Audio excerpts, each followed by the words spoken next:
So why do we actually need food? Well, it's to supply us with fuel for energy, it's to provide materials for growth and repair of tissues, and it's to help fight disease and to keep our bodies healthy. But what is in food? Well, food can be split up into 7 different nutrients: carbohydrates, lipids and proteins, vitamins and minerals, and fibre and water. So, carbohydrates. Carbohydrates can be in the form of simple sugars such as glucose, lactose, fructose or sucrose, or it could be large polysaccharides, big long chains of sugars like starch or glycogen. Now most of our carbohydrate comes in the form of starch from foods like potato, rice and bread. And what do we use it for? We use it in the body for respiration to release energy. So if you know about the respiration equation, you'll know it's glucose plus oxygen goes to carbon dioxide plus water plus energy. So the glucose you need for that reaction comes from our carbohydrates. But if you have too much carbohydrates, too much energy, then your body decides to store that as fat, and it can give you obesity, or it could cause tooth decay. Lipids. Now lipids is the proper name for fats and oils. Food high in animal fats includes meat, butter, cheese, milk, eggs and oily fish. And foods high in plant oils include olive oil, sunflower oil, rapeseed oil and margarine. On the whole, lipids from animals, which tend to be saturated fats, are worse for you than the unsaturated fats you get from plant oils. Now what do we use fat for? Fat has quite a bad name, but actually we need fat in our diet, we just don't need too much of it. It's very important for making cell membranes, for insulation, for protection of organs, and as a store of energy. Proteins. Now animal foods high in protein include meat, fish, cheese and eggs. You can get protein from plants, things like beans, peas and nuts, but meat is a primary source of protein, it's a better source of protein. And what do we need it for? We need it for growth and repair of tissues, replacing cells. Very important when you're growing, either as a baby or an adolescent, but also even when you stop growing, you need to replace cells constantly every day, and we need proteins in order to do that. Vitamins. So there's a couple of vitamins you need to know about. Vitamin A, which is used to maintain the retina in your eye, and you get that from carrots, fish liver oils, liver, butter and margarine. So that old wives' tale of carrots helping you see in the dark, there's actually a bit of truth to that because they're high in vitamin A, which is used to help build your retina. Vitamin C, which is used to sort of stick cells together, lining surfaces to make stuff called connective tissues. And it's found in fruit and vegetables, especially citrus fruits. And if you don't get enough vitamin C, it can cause scurvy, where your sort of fingernails will start to bleed and bleeding gums.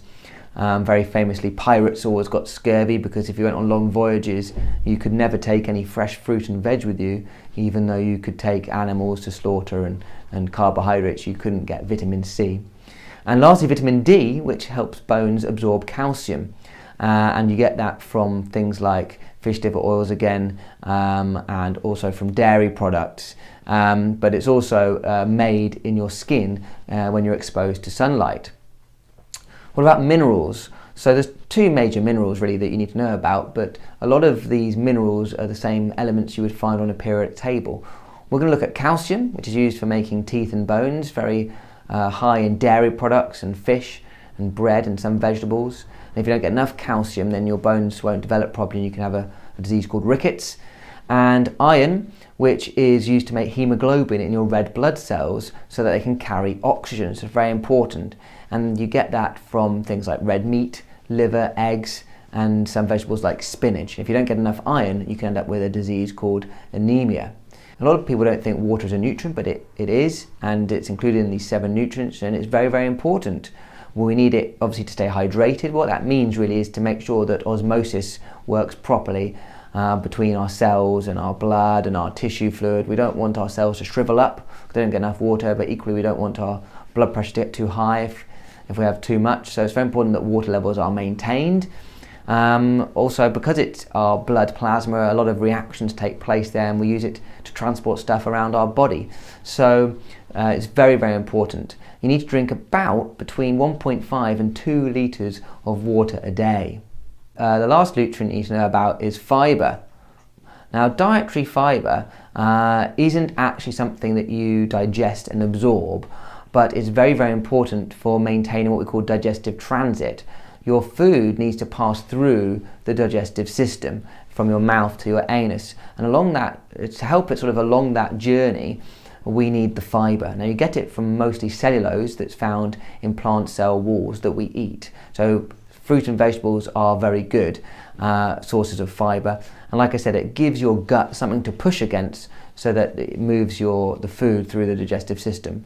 Now if you have too much though, then it will move too far through the digestive system and you can end up with diarrhea, and if you have too little, then you can end up getting constipated because it won't move fast enough through. Now, you don't need all these 7 nutrients in equal amounts. That wouldn't be a healthy diet. A balanced diet has all the 7 nutrients in the correct amounts. So this pyramid here is a bit of a representation of that. You have carbohydrates at the bottom there, and then fruit and vegetables, next one, protein, dairy, and some fats at the top. Realistically now, we're thinking actually you need a lot more fruit and vegetables even, that's shown by this pyramid. A lot of people end up having too much dairy, fat and protein, and not enough of the fruit and vegetables underneath to maintain a healthy, balanced diet.